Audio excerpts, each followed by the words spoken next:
There are the Sacklers, the family that controls Purdue Pharma, the maker of OxyContin. There are the doctors who ran pill mills, and the rogue pharmacists who churned out opioid orders by the thousands. But the daunting financial muscle that has driven the spread of prescription opioids in the United States comes from the distributors, companies that act as middlemen, trucking medications of all kinds from vast warehouses to the hospitals, clinics and drugstores. The industry's giants, Cardinal He, McKesson and AmerisourceBergen, are all among the 15 largest American companies by revenue. Together, they distribute more than 90% of the nation's drug and medical supplies. New civil suits from the attorneys general in New York, Vermont and Washington state accuse distributors of brazenly devising systems to evade regulators.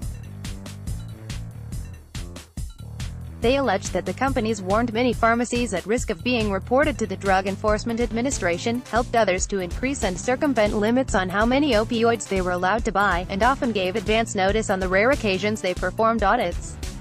3/4 of prescriptions at a Queens pharmacy supplied by Amerisource were written by doctors who were later indicted or convicted, the New York complaint said. For more than 5 years, Cardinal shipped to a pharmacy with the highest OxyContin volume in Suffolk County, New York, despite continually flagging its orders as suspicious.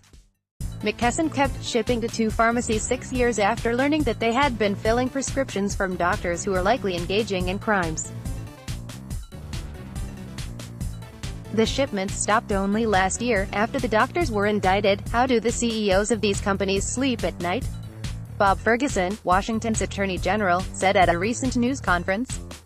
Image executives of drug distribution companies testified before a House hearing on the opioid crisis in May 2018. From left, George Barrett of Cardinal He, Dr. Joseph Mastandrea of Miami Lucan Inc., John Hammergren of McKesson, J. Christopher Smith of H.D. Smith Wholesale Drug Company, and Stephen Collis of AmerisourceBergen Corporation. Credit Alex Brandon, Associated Press. Now, in what could be a test case, the United States Attorney's Office for the Southern District of New York and the DEA are wrapping up an investigation that appears likely to result in the first criminal case involving a major opioid distributor, Rochester Drug Cooperative, one of the 10 largest. People familiar with the matter said. The investigation began with an examination of possible crimes including wire and mail fraud and various drug violations, according to 3 people with knowledge of a federal grand jury subpoena served on Rochester in 2017, but it remains unclear what charges might be brought. The state lawsuits also present evidence that government at all levels has been ineffective at policing the distributors. For the first decade of the crisis, the 3 largest companies did not even have meaningful programs to monitor suspicious orders, despite being required by federal law to track narcotics and to look out for spikes in orders and cash payments. Since then they have promised and failed to build robust systems to prevent widespread opioid abuse. The distributors rebutted the new allegations. "We reject the state's suggestion that our employees circumvented safeguards to increase sales." Kristen Chasen, a spokeswoman for McKesson, said in a statement. Cardinal, in its statement, said it had developed and implemented a constantly adaptive and rigorous system to combat controlled substance diversion. Amerisource put the onus on the DEA, which, it said, receives data on all orders shipped and notifications of suspicious ones. It defies common sense for distributors such as AmerisourceBergen to be singled out, the company said in a statement. In 2 decades since OxyContin was introduced in 1996, there have been nearly 218,000 overdose deaths related to prescription opioids, according to the Centers for Disease Control and Prevention. While overdose deaths continue to rise, the number of opioid prescriptions has been falling since 2012, but that is mostly because of a classification change that made drugs like Vicodin, which mix opioids with milder drugs, Schedule II narcotics, which placed more restrictions on prescribing them. OxyContin, the powerful narcotic that is the main ingredient in OxyContin, was already a Schedule II drug and its sales have continued to rise, according to figures compiled by IQVIA, a health data provider. The three largest distributors sold 1.6 billion OxyContin pills in New York alone between 2010 and 2018. It was distributors, said the Office of Attorney General Letitia James of New York, who jammed open the floodgates. Image a page from the complaint filed by the New York Attorney General's office. A lack of deterrence in 2017, after years of allegedly flouting legal requirements to monitor suspicious orders of opioids, McKesson agreed to a $150 million settlement with the Justice Department, a record for a distributor. For most businesses, $150 million would be a lot of money. At McKesson, it was less than the $159 million retirement package the company granted its longtime chief executive, John H. Hammergren, in 2013.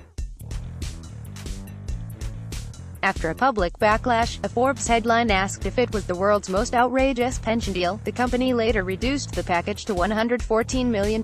It was among a string of settlements, and others came far cheaper. In 2008, McKesson, which supplies Walmart, paid $13.25 million, and Cardinal, the main CVS supplier, paid $34 million to settle federal claims that they had been filling suspicious orders. Before 2007, only 2 of Cardinal's roughly 40,000 employees were dedicated to addressing the problem, according to court filings. One McKesson compliance officer complained that asking for resources was like asking for a Ferrari, according to New York's lawsuit. More settlements followed, but little changed. Cardinal paid a total of $64 million in settlements with the Justice Department in 2012, 2016 and 2017, with similar agreements struck by its rivals. The policing of opioid sales continued to be largely delegated by law to the distributors. The companies created order volume thresholds for different drugs that would trigger reporting to the DEA, but some were so lofty that they resulted in relatively few such reports, the complaints said. Or they worked around them. In one industry practice, known as cutting, Cardinal canceled pharmacy orders that exceeded a threshold, and allowed a subsequent, often smaller order. Vermont's complaint said. Image the headquarters of Rochester Drug Cooperative in Rochester. Credit Mustafa Zassane for the New York Times. Brandy Martin, a Cardinal spokeswoman, said that cut orders are reported to the DEA, and were not a tactic to avoid reporting. Egregious moves spurred limited responses, according to the complaints. McKesson allowed one pharmacy a 5-fold OxyContin increase over 6 months, then refused another request for an 80% increase. The company continued shipping to the pharmacy anyway, even after a rival stopped. McKesson, in its statement, said it was continuing to enhance and evolve its compliance efforts. By last year, executives were summoned by Congress. Both Mr.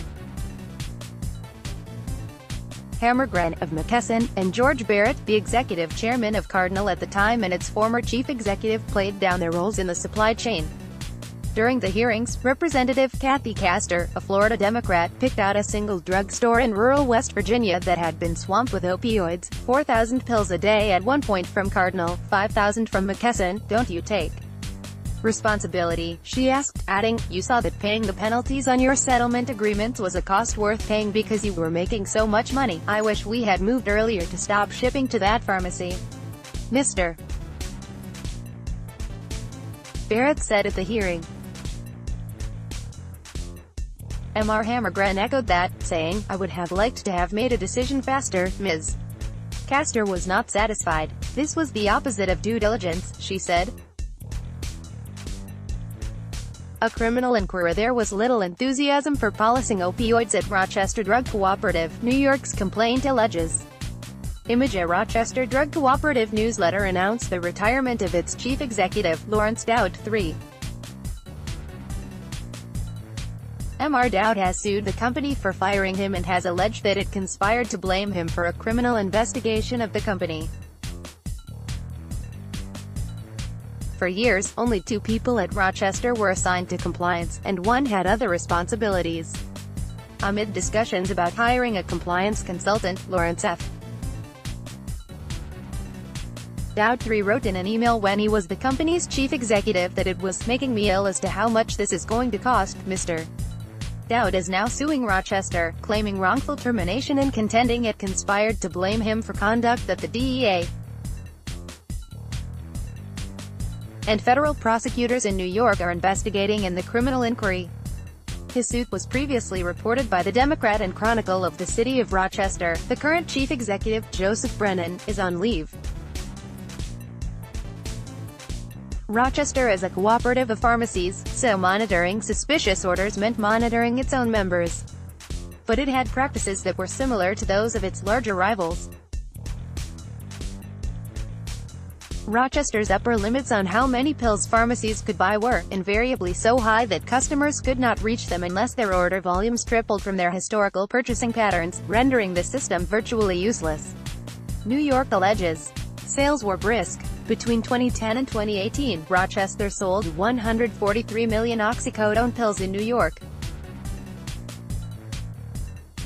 The company added a Queens pharmacy with numerous cash buyers as a customer in 2016. The pharmacy was also filling prescriptions from out-of-state doctors and one who had been arrested over OxyContin prescribing practices, the complaint says. In 2013, Rochester continued shipping to a pharmacy run by a pediatrician who had surfaced in headlines as running a pill mill, according to the complaint. In an email, one Rochester consultant called the situation a stick of dynamite waiting for the DEA to light the fuse. The shipments continued. A $360,000 settlement in 2015, Rochester admitted that it had failed to report thousands of opioid transactions over 5 years. The subsequent criminal inquiry sought records including loans and lines of credit that Rochester had extended to its customers, according to people with knowledge of the 2017 subpoena. Criminal charges are soon expected, with the company and current and former executives under scrutiny, the three people familiar with the matter said. They, like those with knowledge of the subpoena, spoke on the condition of anonymity because of the developing investigation. Such a prosecution would appear to be the first time a major distributor has been held criminally responsible in connection with opioids. Image Attorney General Letitia James of New York announcing the state's lawsuit against opioid manufacturers, the Sackler family and opioid distributors last month. Credit Timothy A. Clary, Agence France Presse, Getty Images DDEA, and the Office of Jeffrey S. Berman, United States Attorney for the Southern District of New York, declined to comment on the inquiry.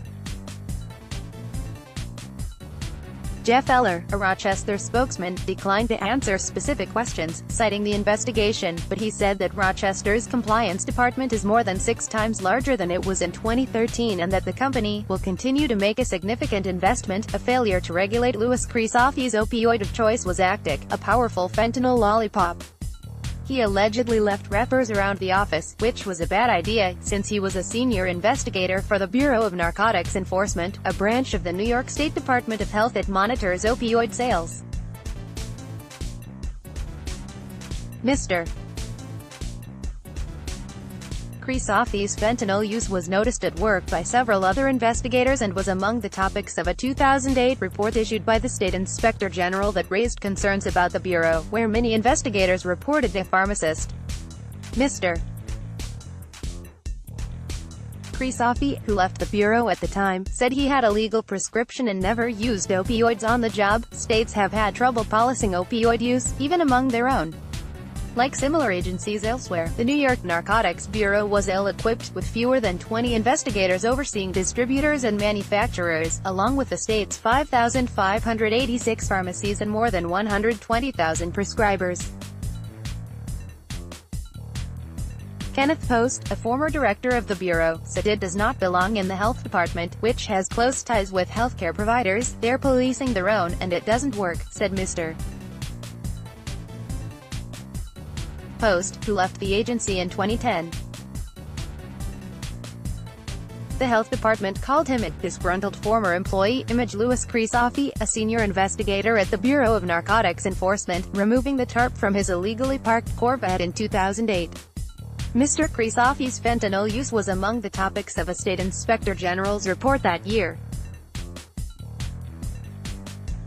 credit. New York State Inspector General. A 2012 audit by the State Comptroller's Office found that the Bureau had overlooked hundreds of thousands of flawed opioid prescriptions over 2 years. The Health Department said in a statement that the Bureau had only limited investigatory power, deflecting responsibility to federal, state and local law enforcement. At the federal level, the DEA does not closely monitor the millions of transactions involving controlled substances, said Paul T. Farrell, a lawyer who represents municipalities in lawsuits against drug makers. The DEA is not the TSA, which is responsible for looking at every passenger going through and screening out those who are threats, he said, referring to the Transportation Security Administration. Instead, he said that, once a tip is made, the DEA will reconstruct what actually happened. In a statement, the DEA said investigations are presented to federal prosecutors, who choose the appropriate litigation strategy. Distributors have marshaled lobbyists, contributing $1.5 million to sponsors and co-sponsors of a 2016 law thwarting the DEA's efforts to freeze suspicious drug shipments. Distributors have also lined up lobbyists with ties to Governor Andrew M. Cuomo of New York, where lawmakers include $100 million in opioid taxes or surcharges in 2 consecutive budgets, though last year's measure is tied up in court. They have hired 2 firms founded or co-founded by one-time aides to former Governor Mario M. Cuomo, as well as Mercury Group, whose executives include former advisors to the current governor. For now, distributors remain largely in control. It's not a good system, said Dr. Andrew Kolodny, an addiction expert. It's the fox guarding the henhouse. Let's block ads. Why?